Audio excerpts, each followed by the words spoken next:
여러분 혹시 야구 좋아하시는지 모르겠습니다. 요즘 보니까 젊은 아가씨들도 야구 참 좋아하는 것 같아요. 야구장에 가서 막 열렬히 응원하고 그런 모습들을 많이 볼 수 있습니다.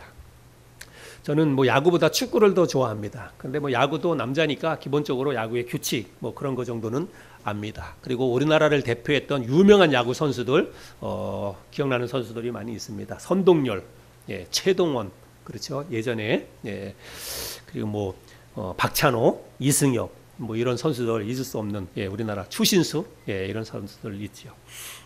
그 가운데 우리나라를 대표했던 그런 훌륭한 야구 선수들 많이 있지만 양준혁이라고 하는 야구 선수도 뭐 비교적 최근에 그 근래 은퇴를 했지만 양준혁이라고 하는 이 야구 선수도 잊을 수 없는 그런 사람입니다. 이 양준혁이라고 하는 이 야구 선수는 한국 프로야구에서 9개의 한국 신기록을 가지고 있는 그런 선수였습니다. 최근에 뭐 조금 갱신된 것도 있고 그런데 최다 홈런, 최다 타점, 최다 득점, 뭐 최다 주루, 최다 경기 출장 뭐 이런 거 해가지고 한 9개의 이런 신기록을 가지고 있는 그런 사람 야구 선수였습니다. 이 양준혁이라고 하는 야구 선수가 은퇴하면서 그 통산 타율이 얼마였냐면 3할 1푼 6리였습니다. 우리 자매님들은 그게 뭔지 잘 모르실 수 있지만 3할 1푼 6리라고 하는 것은 타자가 타석에 들어서서 10번을 들어섰으면 3번 이상 공을 때려서 공을 쳐가지고 그 주루에 죽지 않고 성공한 것이 그게 타율로 들어갑니다. 뭐 홈런도 포함되겠고 2루타, 뭐 1루타 다 포함이 되는데 어쨌든 그냥 그 포볼로 나간 거 말고 공을 때려가지고 그래서 이제 죽지 않고 살아나간 게 되는 거예요. 그러니까 10번 가운데 한 3번 이상을 공을 때려서 나갔다는 것입니다. 뭐 이렇게 하면 뭐 별거 아니네 이렇게 생각할 수 있어요. 뭐 10번 가운데 3-4번이니까 그거 할 수 있는 거 아니야 이렇게 생각할지 모르겠지만 여러분 잘 치는 사람만 있는 게 아니잖아요. 잘 던지는 사람이 있거든요. 못 나가게 못 때리게 잘 던지는 그 투수가 얼마나 많습니까? 그러니까 여러분 10번 가운데 3번 나가서 하는 게 그 공을 때린다는 게 결코 쉬운 일이 아닙니다. 그렇게 3할 때 이상 그렇게 은퇴하면서 3할 때 이상 기록한 그런 타자가 그리 많지 않습니다. 근데 이 양준혁이라고 하는 사람이 언젠가 한번 그 세바시에서도 그렇고 간증하는 그런 이야기를 제가 이렇게 들었습니다. 그런데 이 양준혁이라고 하는 사람은 자기가 어떻게 그렇게 우리나라 그 이제 프로야구 선수들 가운데서 가장 높은 타율 신기록을 가지고 있게 되었냐면 그냥 평범한 내야 땅볼 그리고 플라이볼로 누가 보더라도 아이 저건 아웃이야 이렇게 생각할 만한 그런 공을 때려도 자기는 끝까지 달린답니다. 최선을 다해서 죽기 살기로 1루를 향해서 달린대요. 그렇게 죽기 살기로 달리다 보면 수비하는 사람들이 긴장을 하거나 그래서 공을 잘못 던지거나 실수를 하는 경우가 있답니다. 그럴 때는 그게 평범한 아웃이 될 뻔한 그런 공이기도 하지만 그게 안타로 기록이 된다는 거예요. 그래서 자기는 어쨌든 간에 공이 맞기만 하면 그냥 최선을 다해서 죽기 살기로 1루를 향해서 뛰었다라고 이야기를 합니다. 그래서 자기가 그렇게 좋은 그 타율을 기록할 수 있었다라고 이야기를 합니다. 그래서 여러분 야구 용어 가운데 아주 유명한 야구 용어들이 있어요.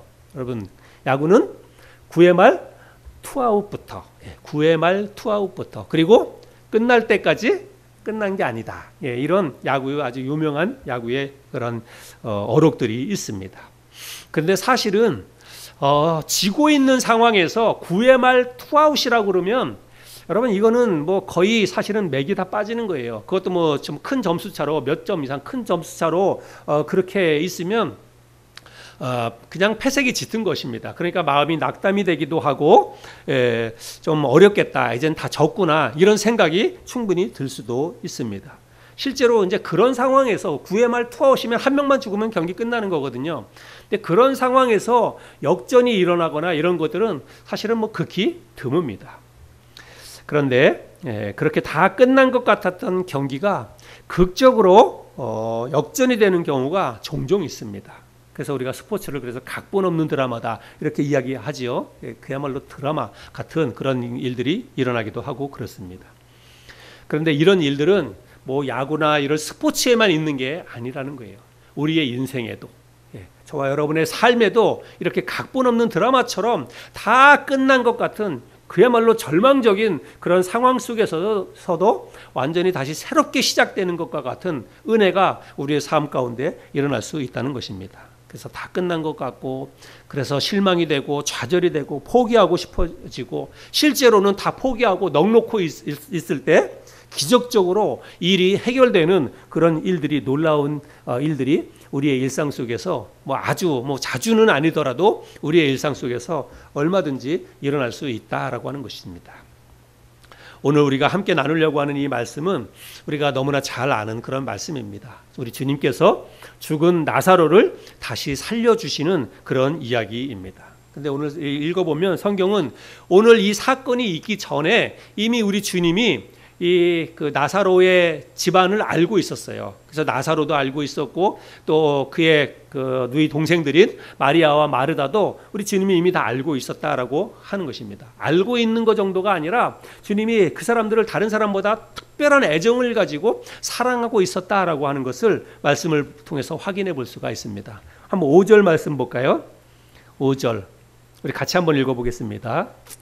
시작. 예수께서 본래 마르다와 그 동생과 나사로를 사랑하시더니, 여기 본래라고 하는 것은 그냥 옛날부터 앞서부터 그렇게 마리아와 마르다 그리고 나사로를 주님이 사랑하고 있었다 이렇게 말씀하고 있습니다.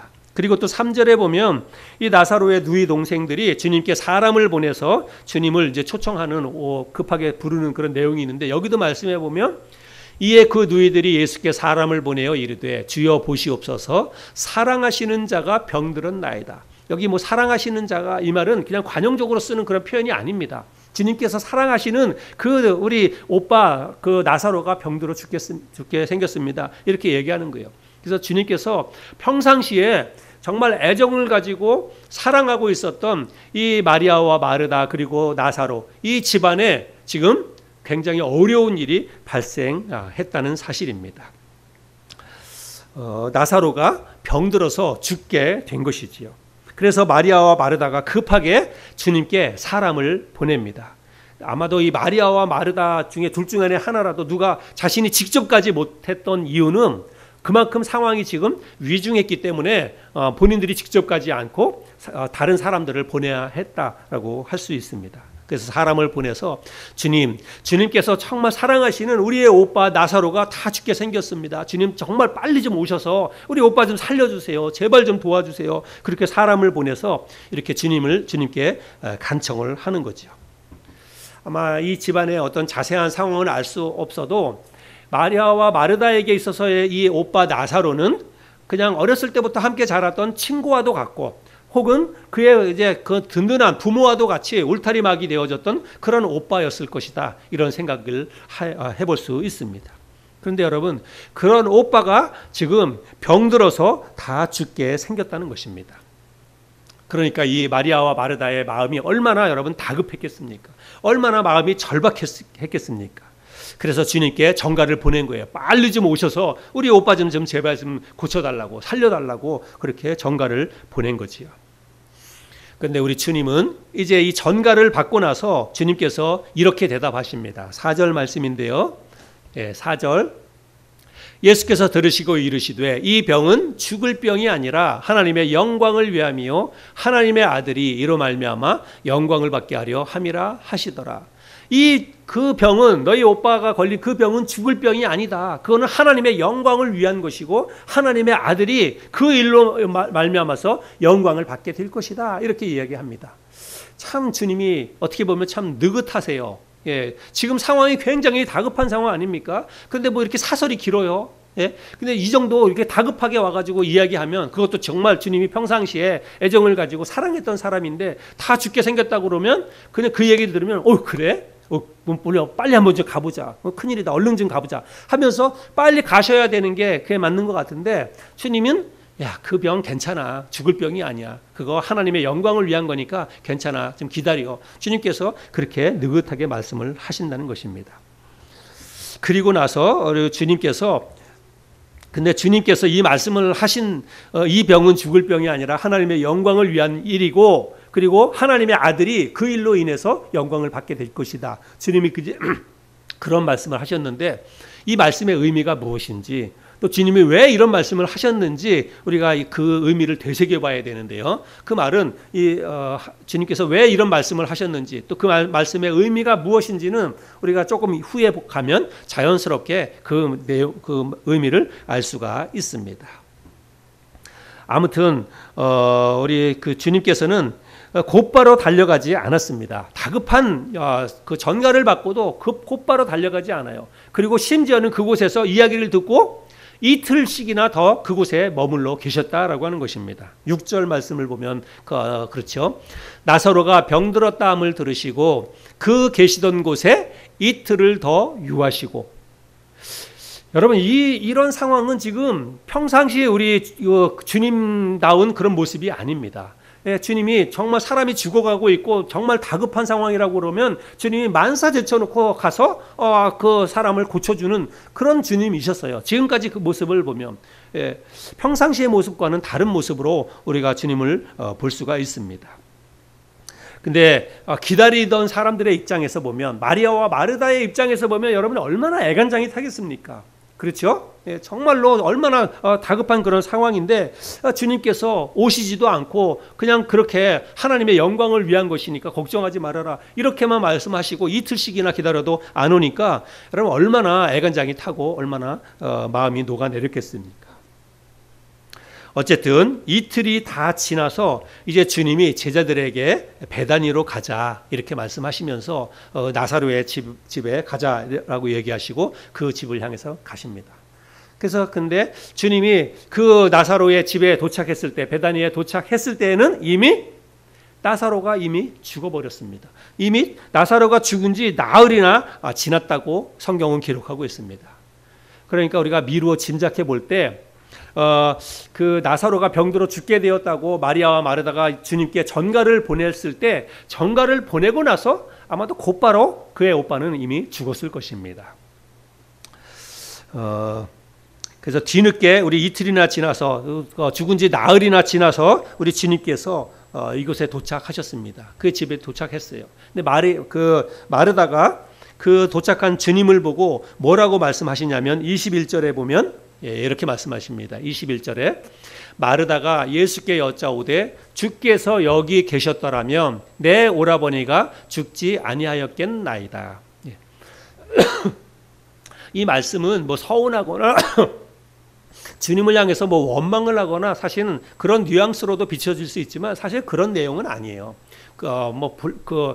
주님을 향해서 왜 빨리 안 왔냐고 뭐 원망하거나 서운한 감정을 드러내거나 그런 게 아니라 그냥 상황을 이야기하는 것입니다. 주님 이미 우리 그 오빠는 이미 다 죽었어요. 이렇게 상황을 설명하는 거예요. 죽기 전에 주님이 여기 계셨더라면 좋았을 텐데 그러나 이미 우리 오빠는 그냥 다 죽었습니다. 이렇게 이야기를 하는 것입니다. 이어지는 말씀을 보면 이 말이 그냥 서운하거나 뭐 원망하는 말이 아니다라고 하는 것을 알 수 있습니다. 22절에 보면 그러나 나는 이제라도 주께서 무엇이든지 하나님께 구하시는 것을 하나님이 주실 줄을 아나이다. 이 상황은 끝났지만 우리 주님께서 무엇이든지 원하시면 뭐 다른 일이 일어날 수 있으리라고 생각을 합니다. 이렇게 이야기를 하죠. 근데 이 마르다가 하는 말이 주께서 무엇이든지 하나님께 구하시는 것을 하나님이 주실 줄 아나이다. 이 말이 주님이 원하시면 우리 오빠 다시 살려낼 수 있습니다. 이런 의미일까요? 예, 사실은 그런 의미는 아닙니다. 그 다음에 이어지는 말씀을 보면 그 내용을 알 수 있어요. 그 다음에 보면 주님이 그래 네 오빠가 다시 살아날 것이다 이렇게 이야기하거든요. 그 말을 듣고 마르다가 뭐라고 얘기하냐면 마지막 부활 때에는 다시 살아날 줄로 내가 믿습니다 이렇게 이야기해요. 그러니까 뭐 주님이 원하시면 지금 당장 살아날 것이다 그거를 기대했다는 말은 아닙니다. 23절과 24절도 읽어보겠습니다. 예수께서 이르시되 내 오라비가 다시 살아나리라. 마르다가 이르되 마지막 날 부활 때에는 다시 살아날 줄을 내가 아나이다. 예. 그래서 주님께서는 이 죽은 나사로가 다시 살아날 것이다라고 이야기를 하셨습니다. 그러나 지금 상황으로 보자면 사실은 지금 모든 상황은 사실은 끝났습니다. 예, 뭐 구회 말 투아웃 뭐 그런 상황이 아니라 이미 경기가 종료가 된 거예요. 예, 모든 상황이 이미 끝났습니다. 여러분 사람이 죽었는데 무슨 뭐 더 기대할 게 뭐가 있겠습니까? 그리고 사람이 죽어서 이미 나흘이나 지났어요. 그리고 냄새가 납니다. 시신에서 냄새가 나요. 그러면 상황이 끝난 거죠. 뭐 the end. 이미 모든 상황은 다 종료가 된 것입니다. 이런 상황 가운데에서 뭘 기대하거나 뭘 바랄 게 뭐가 있겠습니까? 무슨 일이 여기에서 더 일어날 수가 있겠습니까? 그런데 우리 주님에게는 끝이 아니다라고 하는 것입니다. 인간의 시간은 멈췄지만 우리 주님의 시계는 아직 멈추지 않았다는 사실입니다. 아니 오히려 주님의 시계는 이제부터 본격적으로 째깍째깍 가동이 된다는 거예요. 여러분, 인간의 모든 기대와 모든 희망이 사라진 그 순간에 바로 그곳에서 하나님의 역사가 일어나는 줄 여러분 믿으시기를 바랍니다. 우리의 기대와 우리의 희망이 다 사라진 완전히 절망적인 밑바닥 그 순간에 오히려 주님은 그때부터 우리를 향해서 주님이 일하신다는 사실들을 우리가 잊지 말아야 됩니다. 우리는 아주 신락 같은 희망만 있어도요, 우리가 하나님을 찾기보다는 내 힘을 의지합니다. 내가 그걸 가지고 한번 해결해 보려고 합니다. 나에게 조그만 어떤 뭐 힘과 능력과 뭐가 권세가 있다면 우리는 하나님 잘 기대하지 않아요. 왜냐하면 하나님 눈에 안 보이니까. 하나님은 너무나 멀리 있는 것처럼 보이니까. 그러나 내가 가지고 있는 힘, 내가 가지고 있는 그 돈, 뭐 내가 가지고 있는 뭐 아는 사람, 뭐 병원에 있는 의사, 뭐 이런 어떤 것들을 더 먼저 생각하지 주님을 더 기대하거나 하나님 앞에 간절히 매어달려서 100%의 믿음을 가지고 주님 앞에 매어달리지 않는다는 거예요.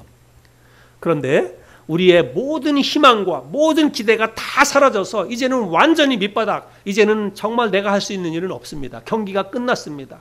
그런 순간에 우리가 하나님을 향해서 눈을 들면 하나님께서 바로 그 순간에 하나님께서 역사하시고 일을 시작하신다라고 하는 것입니다. 주님이 나사로를 장사 지낸 무덤 앞에 가서 뭐라고 말씀하시냐면 돌을 옮겨 놓으라 이렇게 이야기합니다.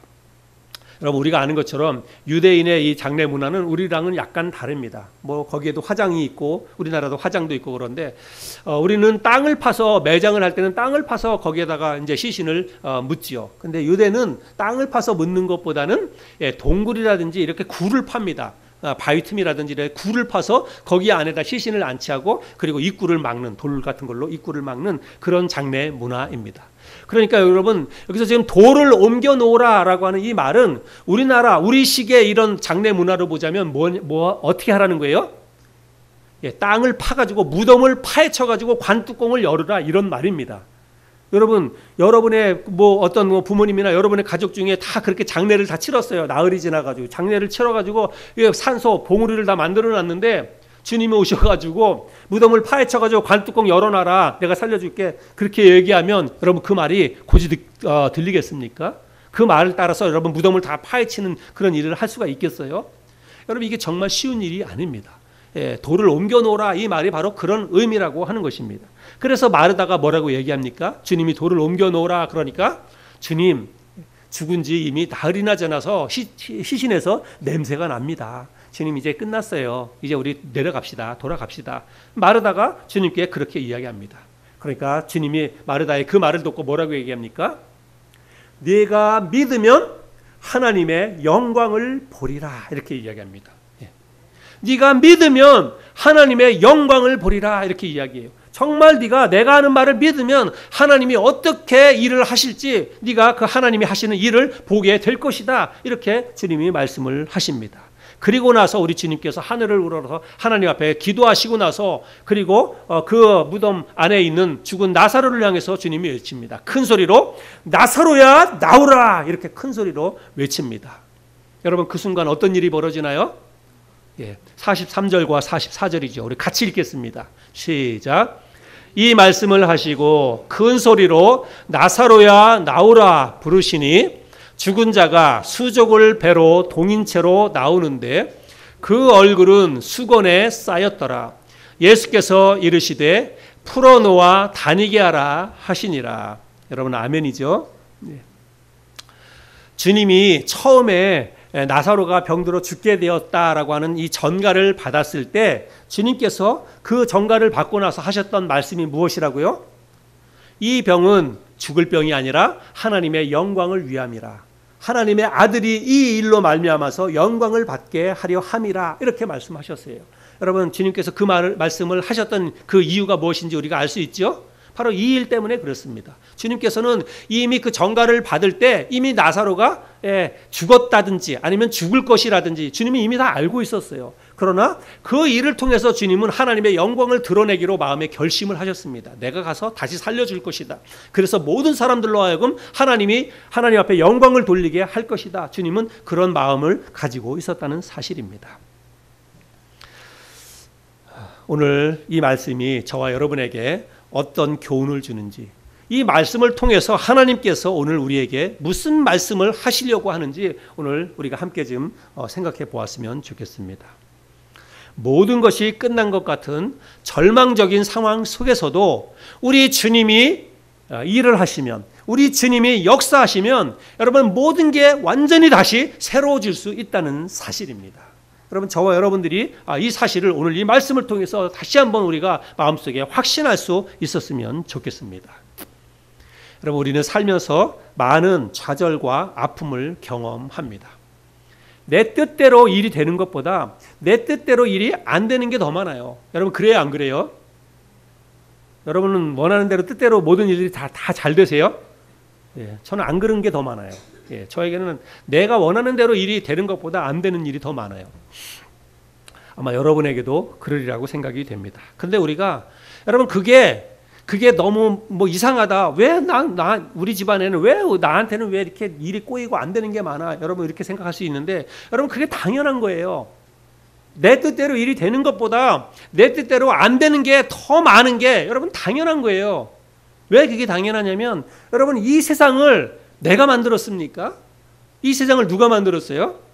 이 세상을 하나님이 만드셨습니다. 여러분 이 세상의 모든 것이 내가 주인입니까? 내가 주인인 게 하나도 없습니다. 우리는 그냥 빈 적신으로 왔다가 적신으로 가는 게 우리 인생의 본분이에요. 인생의 원래 인생은 그런 것입니다. 그런데 그렇게 적신으로 왔다가 핏덩어리로 왔다가 그냥 빈 몸뚱아리로 가는 게 우리 인생이에요. 그 위에 덧입혀진 것은 다 하나님의 은혜입니다. 여러분 이 세상에 내가 가지고 있는 것 여러분 이게 내 것인 것이 하나도 없습니다. 다 하나님이 주셔서 누리게 해주시는 것입니다. 그러면 이 세상의 주인이 내가 아니라 하나님이 주인이라고 그러면 주인 뜻대로 되는 게 맞는 거지요. 내 뜻대로 되는 게 맞는 겁니까? 주인 뜻대로 되는 게 맞는 거지. 여러분 종의 뜻대로 막 자기 일대로 일을 해나가는 게 어디 그 가당한 일이겠습니까? 그렇죠? 이 세상은 하나님이 만드셨고 이 세상의 모든 것의 주인은 하나님이십니다. 그러니까 하나님의 뜻대로 되는 게 맞는 거예요. 그런데 우리는 하나님의 뜻대로 순종하는 게 아니라 내가 막 고집을 피는 거예요. 내 뜻대로 뭔가 한번 해보려고 내 뜻대로 뭔가 이루어보려고 하다가 보니까 이게 어긋장이 나고 그러니까 뜻대로 안 되니까 힘들고 또 그것 때문에 마음에 상처를 받고 인생이 너무 고달프다 사는 게 힘들다 이렇게 불평을 하는 거예요. 여러분 우리는 마음을 바꿔야 됩니다. 어차피 인생은 내가 주인이 아니다. 내 뜻대로 될 게 없다. 다 하나님의 뜻대로 되는 것이고 하나님의 주인이다. 그래서 우리가 하나님의 은혜가 필요한 사람들입니다. 그래서 하나님 앞에 은혜를 구하며 사는 게 인생의 본분이에요. 하나님의 은혜를 구하고 하나님 내가 지금 이런 게 부족합니다. 이런 게 없어요. 내 능력으로는 안 됩니다. 이것의 주인이 하나님이시니까 그게 사업이 됐든지 건강이 됐든지 뭐 자녀 문제가 됐든지 여러분 하나도 내 게 없어요. 다 하나님의 것입니다. 그럼 하나님의 앞에 도움을 구해야지. 하나님의 은혜를 구해야지요. 그렇게 하나님의 은혜를 구할 때 하나님이 우리에게 주시면 그걸 우리가 받아 누리는 것입니다. 하나님이 우리에게 은혜와 자비와 긍휼을 베풀어 주시면 우리가 그거 누리면서 살아가는 거예요. 그게 바로 우리 인생의 본분입니다. 제가 일상의 기적을 경험하라라고 하는 이런 큰 타이틀을 두고 설교를 준비하고 또 설교를 하고 있는데 제가 그냥 말씀만 이런 제목으로 말씀을 전해야지 이렇게 생각한 게 아니라 저의 삶 가운데 간절하게 이게 너무 필요했어요. 일상 속에서 내가 하나님께서 나의 삶 가운데 나의 삶을 어떻게 인도해 가시는지 내가 너무 이런 거에 대해서 멀리 떨어져 있었다 이런 생각이 들었습니다. 그래서 정말 매 순간 작은 순간 하나를 내가 정말 하나님 앞에서 살아갔으면 좋겠다. 하나님의 은혜를 경험했으면 좋겠다. 그리고 정말 아주 작은 것부터 나는 아무것도 아니에요. 내가 그걸 최근에 많이 깨달았습니다. 나는 정말 아무것도 아니고 내 자신은 정말 할 수 있는 게 아무것도 없다는 사실들을 제가 깨달았습니다. 그렇게 깨닫고 보니까 정말 필요한 게 하나님의 은혜예요. 정말 필요한 게 하나님의 긍휼입니다. 하나님이 나를 긍휼히 여겨주셔야 제가 뭔가 목회도 할 수 있고 가정도 돌아볼 수 있고 뭐 인간관계도 할 수 있고 다 그렇더라고요. 내 힘으로 해보려고 했는데 되는 게 하나도 없는 거예요. 근데 진짜 하나님의 은혜가 필요하고 하나님의 긍휼이 필요해서 하나님 앞에 그렇게 매어달려서 기도하다가 보니까 이제 조금씩 깨달아져요. 이게 조금씩 경험이 되어집니다. 그리고 눈이 열리고 마음이 열려서 하나님이 베풀어 주시는 것들이요, 이게 막 경험이 되어지는 거예요. 예전에는 그냥 되는가 보다, 그냥 뭐 잘 되네 이렇게 생각했는데 이젠 진짜 그냥 저절로 이루어지는 게 없고 내가 간절히 소원하고 하나님 앞에 그렇게 간절히 기도했던 것들이 하나님이 기도 응답으로 이루어 주시는 것들이 이게 다 보여요. 막 느껴지는 거예요. 경험이 되어지는 거예요. 그래서 너무너무 요즘 감사하고 그렇습니다. 9월 첫째 주에 우리가 모교회인 새삼침례교회에 가서 같이 연합 예배를 드렸죠. 그래서 이제 갈 때 저는 우리 교회처럼 그 교회도 예배 끝나면 이제 저는 이제 12시 예배였으니까 12시 예배 끝나면 뭐 한 1시 15분 20분 정도 된다 그러더라고요. 그러니까 우리가 보통 우리 교회에서 끝나는 것보다 거기 이제 2부 예배 시간에 우리 성도님들이 오시기로 하셨으니까 1부 때에는 10시 예배를 드렸고, 그래서 우리 교회 성도님들이 2부 예배 시간에 오시기로 했으니까 2부 예배 끝나고 나면 1시가 훌쩍 넘어버린 시간인데 점심시간이잖아요. 그래서 난 그 교회에서 그냥 당연히 거기서 이제 점심 먹는 줄 알았어요. 근데 이렇게 나중에 이제 그 교회 우리 자매님하고 이렇게 통화해서 얘기하다 보니까 첫째 주에 점심이 없다는 거예요. 그리고 첫째 주만 아니라 우리 새삼교회는 한 달에 한 번만 식사를 한대요. 한 달에 한 번만. 나머지는 이제 다른 이제 뭐 이제 구역별로 오후 예배를 구역별로 이제 뭐 예배를 드린다든지 뭐 여러 가지 순서가 있어가지고 한 달에 한 번만 교회에서 식사하고 식사가 없대요. 그래서 이걸 어떻게 해야 되나, 우리 교회 성도님들 거기까지 갔다가 예배 끝나고 나면 뭐 1시 반 정도 되는데 인사하고 그러면 그 시간에 또 와가지고 밥 먹기도 어렵고, 그래서 이걸 어떻게 해야 되나. 그렇다고 뭐 우리만 위해서 우리가 밥을 해달라고 할 수도 있는 것도 아니고, 그래서 제가 그 직원 자매님에게 그러면 교회 가까운데, 가장 가까운데 우리 맛있게 먹을 수 있는 식당을 좀 알아봐 달라고 우리가 끝나자마자 예약을 하고 가서 먹겠다고 그렇게 했어요. 그래서 그 자매님이 알려주어 가지고 뭐 맛있는 막국수 집이 있다 그래서 그래야지 이렇게 생각을 했어요. 근데 이제 또 실제로 이제 몇 분이 오시는지 제가 잘 모르니까 1부 예배 끝나고 나서 제가 이제 우리 이제 집사님에게 전화를 해가지고 몇 분이 교회에서 출발했습니까 해서 인원 파악을 하고 나서, 그리고 나서 이제 2부 예배 시작하기 전에 식당에다 미리 예약을 해놔야지 이렇게 생각했어요. 왜냐하면 주일이면 작은 곳, 별로 안 큰 식당이고 그 앞에 큰 성당도 있고 그래서 다른 사람들이 가서 또 막 테이블 다 차지하고 있으면 또 우리가 한참 기다려야 되고, 그러니까 그래서 예약을 해야지 이렇게 생각을 했어요. 근데 1부 예배가 끝나고 나서 이제 뭐 성도님들하고 다 인사하고 그러는데 한 자매님이 와가지고 목사님 오늘 교회 성도님들 오신다면서요. 그래서 온다고 그랬다고, 몇 분이냐 오냐고. 그래서 이제 파악해가지고 저까지 해가지고 10명 이렇게 된다 그랬더니 그러면 제가 오늘 식사 대접할게요 이렇게 얘기하는 거예요, 자매님이. 그래서 뭐 이렇게 비싸진 않지만 맛있는 데 가서 식사 대접할 테니까 목사님 식사는 저희랑 같이 하세요 그렇게 얘기하더라고요. 그래서 얼마나 감사했는지 몰라요. 사실은 제가 식사 문제를 두고도 기도했어요. 나는 원해서 그렇게 해서 식당에 만약에 알아보는 대로 그 시간에 이제 예약을 한다고 했는데, 만약에 그때 뭐 식당이 예약이 안 된다든지 뭐 다른 손님이 있다든지 뭐 그러면 또 굉장히 복잡해지잖아요. 저는 또 설교 준비 때문에 마음이 거기가 있는데 이거 뭐 식당 알아보고 뭐 이런 것도 또 복잡하고. 그런데 하나님께서 그렇게 미리미리 다 알아서 그 자매님을 통해서 또 우리 교회 성도님들 다 대접받도록 그렇게 해서 우리가 또 식사 맛있게 같이 하고 그렇게 돌아왔습니다. 근데 그 자매님이 자기가 아니더라도 다른 분이 식사 대접하려고 했던 자매님들이 또 여러분이 계시다 이렇게 얘기를 하더라고요. 그래서 정말 하나님의 은혜가 너무 감사하다 이런 생각이 들었습니다. 또 우리 지난주 월요일에 우리 경충친교회 기도회 있었지만 우리 여기서 경충친교회 했잖아요. 우리 교회에서 오랜만에 경충 지역에 속한 교회들이 26개 교회입니다. 네, 이 26개 교회에서 목사님들, 사모님들이 이렇게 오시는데 물론 다 오진 못하죠. 우리가 오랜만에 큰 행사를 주관해서 행사를 치렀는데 여러분들이 또 기도해 주시고 또 물질로 같이 사랑의 헌금으로 우리 헌금해 주셔서 그 비용으로 이제 손님을 치러야 했습니다. 그래서 뭐 떡도 준비하고 간식도 이제 아침을 못 드시고 오는 분이 있어서 간식 준비하는데도 비용이 많이 들어갔어요. 전체적으로 보니까 33분 이렇게 오셨거든요. 그래서 간식 이렇게 해서 다 준비하고 그리고 이제 식당에 가서 또 식사 대접하고 그러는데 식당에 이제 간식 들어가는 비용 이렇게 생각하고 그다음에 식당에 가서 이렇게 음식 대충 이렇게 머릿속으로 생각해 보니까 아마 성도님들이 헌금해 주신 그 돈으로 거의 이렇게 될 것 같아요. 그래서 너무 감사하다. 진짜 교회 특별한 뭐 교회 재정을 사용하지 않아도 성도님들이 십시일반으로 이 행사를 위해서 물질로 이렇게 드려진 것 가지고 다 해결이 되니까 너무 감사하다. 이런 생각이 들었습니다.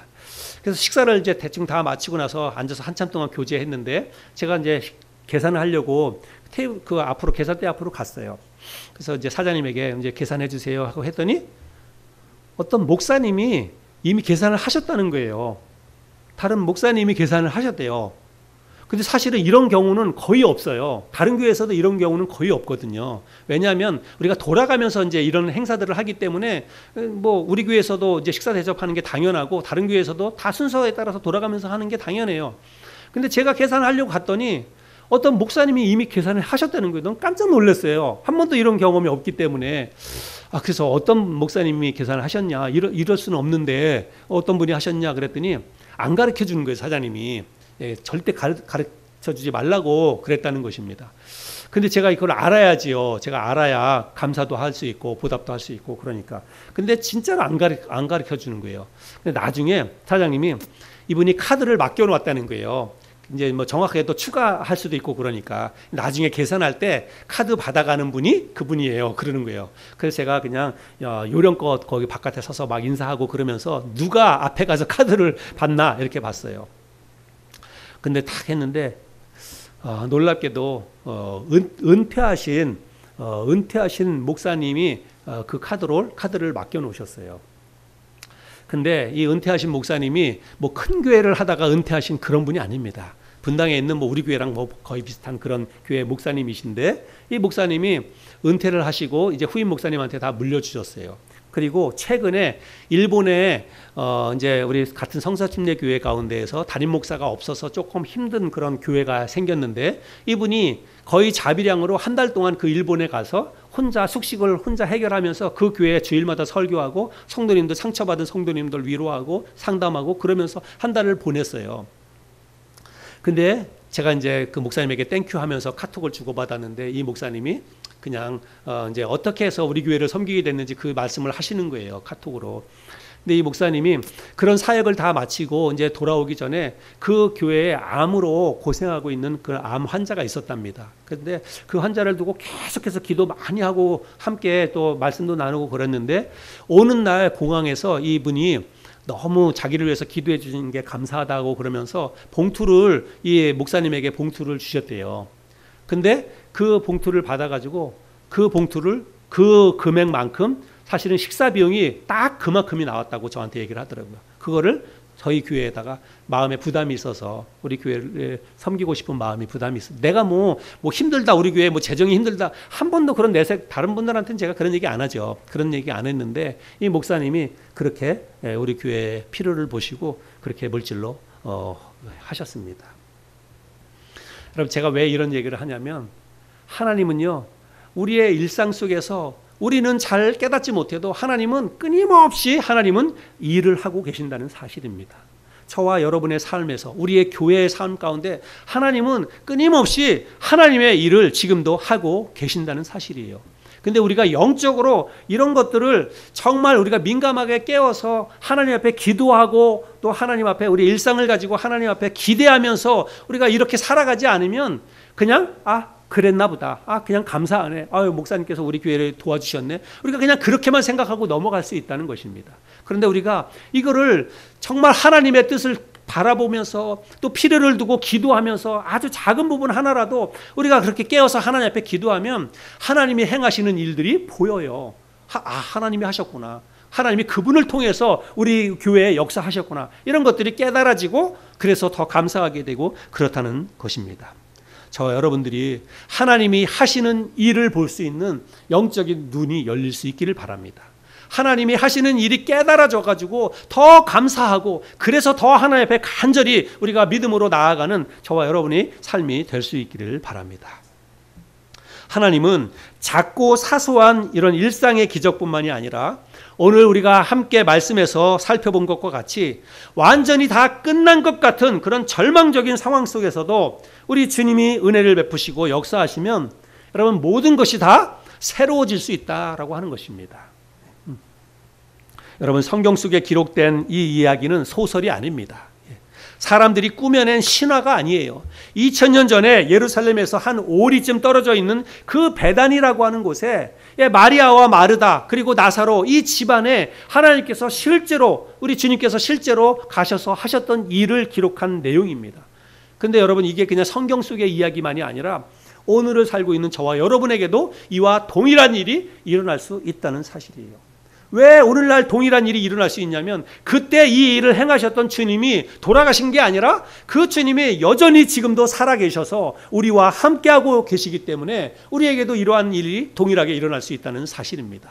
여러분 우리는 그런 사실을 믿는 사람들이에요. 우리는 단지 주일날 교회 와서 그냥 좋은 말씀 듣고 가는 사람들이 아니라 하나님이 우리의 일상 속에서 어떤 일을 행하시는지 그 놀라운 기적을 행하시는지 우리가 그것을 확실히 믿고 그 주님을 바라보고 살아가는 사람들입니다. 아주 작은 아주 제가 우리 예로 들었던 그런 일상 그런 그 삶에서도 하나님이 은혜를 베푸시고 하나님이 우리의 삶 가운데 함께 하시지만 여러분 정말 오늘 본문 말씀에서 살펴보는 것과 같은 이런 정말 완전히 밑바닥 완전히 끝난 것 같은 그런 상황 속에서도 하나님께서 역사해 주셔서 우리의 삶을 완전히 반전시켜 주시는 그런 은혜를 우리에게 부어 주실 수 있다는 사실입니다. 여러분의 삶에 힘들고 어려운 일이 혹시 있습니까? 여러분 정말 마음이 너무 절망스럽고 정말 모든 거 다 포기하고 싶고 내려놓고 싶고 그냥 정말 다 끝내버리고 싶다. 그런 마음이 혹시 생길지 모르겠습니다. 그러나 오늘 이 말씀을 여러분 흘려듣지 않았으면 좋겠습니다. 오늘 우리가 함께 나누는 이 말씀이 그냥 성경 속에 있는 이야기가 아니라 나의 삶에 다가와서 나의 삶에 이것이 실제가 될 수 있는 그런 놀라운 기적이 우리의 삶 가운데 일어날 수 있기를 바랍니다. 완전히 다 끝난 것 같은 절망적인 상황 속에서도 우리 주님이 도와주시고 역사하시니까 죽은 지 나흘이나 되어서 냄새가 펄펄 나는 그 시신이 벌떡 일어나 다시 살아난 것처럼 여러분 우리의 문제도 다시 새롭게 회복될 수가 있습니다. 어떤 문제나 어려움이든 주님께는 그게 전혀 문제가 되지 않습니다. 우리의 시간은 끝이라고 이야기하지만 주님은 바로 그때부터가 주님의 시계는 다시 돌아갑니다. 우리의 마음과 생각이 무너지고 멈춘 그곳에서 주님의 역사가 다시 시작되는 줄로 믿습니다. 저는 교회를 생각하면서 한동안 마음이 너무 힘들었습니다. 제가 계속 이런 얘기를 여러분하고 나누지만 여러분들도 표현을 안 해서 그렇지 아마 여러분들에게도 저와 비슷한 마음들이 있었으리라고 생각을 합니다. 우리 교회를 생각하면 정말 낙담이 되고 또 좌절이 되기도 하고 실망스럽고 아마 이런 마음이 아마 여러분에게도 있었으리라고 생각이 됩니다. 근데 제가 교회를 생각하면서 정말 어떻게 우리 교회가 다시 일어날 수 있을까? 정말 과연 다시 일어날 수는 있을 것인가? 갈수록 교회 빈자리가 더 늘어나기도 하고 또 점점 더 힘을 잃어버려져 가고 나부터도 목사인 나부터도 자꾸 낙담이 되고 정말 절망스럽고 그런데 과연 어떻게 우리 교회가 다시 일어날 수 있을까 이런 생각이 들기도 하고 그랬습니다. 지금도 이런 생각들이 자꾸 불쑥불쑥 들기도 하고 그렇습니다. 근데요 저는 이게 바로 영적인 싸움이구나 이런 것을 제가 깨닫게 되었습니다. 마귀 사탄은 끊임없이 우리에게 부정적인 생각들을 불어넣어 줍니다. 목사인 저에게 하늘소망교회는 소망이 없어. 지금 너희들 교회 형편을 봐봐. 교회 성도가 지금 몇 명이나 되니? 빈자리가 얼마나 많니? 이렇게 이야기하면서 마귀 사탄이 계속해서 제 마음속에 절망적인 생각을 불어넣어주고 그냥 포기하고 싶은 마음을 갖게 하고 계속 그런 마음을 줍니다. 그런데 제가 이 일상의 기적을 일상의 기적을 경험하라고 하는 이 말씀, 이 주제를 주님께서 나에게 주셔서 이 주제를 붙잡고 씨름하고 또 성경을 말씀을 묵상하고 이러다 보니까 이거는요 내가 마음을 긍정적으로 가져야지 내가 아니다 잘 될 수 있다 이렇게 가져야지 해서 되는 게 아니라 주님이 하셔야 되는구나라고 하는 걸 깨닫게 됐어요. 그리고 주님이 하시길 원하시면 여러분 인간의 기대와 희망과는 상관없이 주님은 놀라운 일을 하실 수 있는 분이다라고 하는 것을 제가 깨닫게 됐습니다. 그래서 우리 교회가 지금은 정말 힘들고 어려운 그런 상황이지만 우리 주님께서 포기하지만 않으면, 우리 주님께서 희망을 가지고 우리 교회를 다시 은혜를 주시고 긍휼을 베풀어 주시면 여러분 여기 빈자리 채워지는 거 일도 아닙니다. 그리고 놀랍게 하나님의 일을 다시금 감당하는 거 정말 일도 아니에요. 성경이 그렇게 말하고 있잖아요. 성경이 그것을 우리에게 가르쳐 주지 않습니까? 여러분 죽어서 나흘이나 돼가지고 냄새가 펄펄 나는 거예요. 이미 매장을 해가지고 그 동굴 앞에 무덤을 돌로 딱 갈아막았으면 끝난 거예요. 거기서 무슨 일이 더 일어날 수 있습니까? 인간적으로 볼 때는 이미 다 끝난 거 아닙니까? 그러면 그런 면에서 보자면 그래도 우리 교회는 그것에 비하면 정말 아무것도 아니에요. 그렇죠? 완전히 끝난 상황 속에서도 우리 주님은 완전히 다시 새롭게 죽은 사람을 다시 살려내시는 분이 우리 주님입니다. 내가 믿는 주님이 바로 그런 분이세요. 지금도 주님은 그런 일을 하실 수 있는 분이시고 그런 일을 하시는 분이십니다. 아주 작고 사소한 일상에서부터 우리 주님이 그런 일들을 하시는 것들을 우리가 영적인 눈을 떠서 기대하고 기도하면 그게 보입니다. 그게 깨달아져요. 저와 여러분들이 정말 주님께서 우리 교회를 향해서 앞으로 어떤 일을 행하시는지 우리가 기대해야 돼요. 기대하는 마음을 가지고 기도해야 합니다. 그리고 열심히 우리가 주님이 이루실 일을 위해서 우리도 함께 합력해서 그 일을 이루어 나가야 됩니다. 그러면 하나님께서 우리 교회를 이전보다 훨씬 더 우리 교회를 축복해 주시고 많은 영혼들을 보내주시고 새롭게 해 주실 것이라고 저는 믿습니다. 그래서 저는 기대감이 생겨요. 그래서 희망이 생기고 또 믿음이 생깁니다. 그냥 우리가 하나님의 말씀을 제가 읽고 묵상하면서 말씀 붙잡는 거예요. 여러분도 다른 거 생각하지 마세요. 그냥 환경 바라보고 그냥 교회 생각하지 마시고 말씀만 보세요. 말씀만 붙잡아 보세요. 주님께서 특별히 복음서의 말씀에 보면 주님께서 기적을 베푸신 그런 일들이 많이 있잖아요. 우리가 일상의 기적을 경험하라 그랬으니까 주님이 정말 불가능한 것 같은 그런 상황 속에서 기적을 베풀어 주신 그런 사건들 여러분 성경을 통해서 한번 읽어보세요. 여러분 그게 그냥 성경 이야기가 아니라 오늘날 우리의 삶 속에서도 주님이 행하시는 일들이라는 것입니다. 성령님을 통해서 주님은 지금도 그런 일들을 계속해서 행하고 계세요. 그게 질병의 문제든 깨어진 인간관계든 또 재정적인 문제든 교회 부흥의 문제든 여러분 주님은 끊임없이 지금 우리들 삶 속에서 그런 일들을 행하고 계신다는 사실입니다. 저와 여러분들이 영적인 눈을 떠서 주님을 향해서 기대하는 마음을 가지고 기도하면 여러분 끝난 것 같은 그런 상황도 끝이 아니라고 하는 사실들을 우리가 깨닫게 될 줄로 믿습니다. 여러분에게 있는 기도 제목이 무엇인지 저는 잘 모릅니다. 여러분에게 있는 간절한 소원이 무엇인지 제가 일반적인 것은 알지만 자세한 것은 모릅니다. 또 여러분의 삶 가운데 마음이 답답하고 힘들고 정말 하나님 앞에 해결해야 될 그런 문제가 여러분에게 아마 분명히 있으리라고 생각이 됩니다. 여러분은 아무리 힘들고 아무리 절망적인 그런 상황이라 하더라도 절대로 여러분 포기하지 마시기 바랍니다. 여러분 포기하지 마세요. 우리 주님이 포기하지 않는 한 여러분 그 문제는 반드시 희망이 있고 그 문제는 반드시 다시 해결될 수 있습니다. 그래서 우리는 포기하면 안 된다는 것입니다.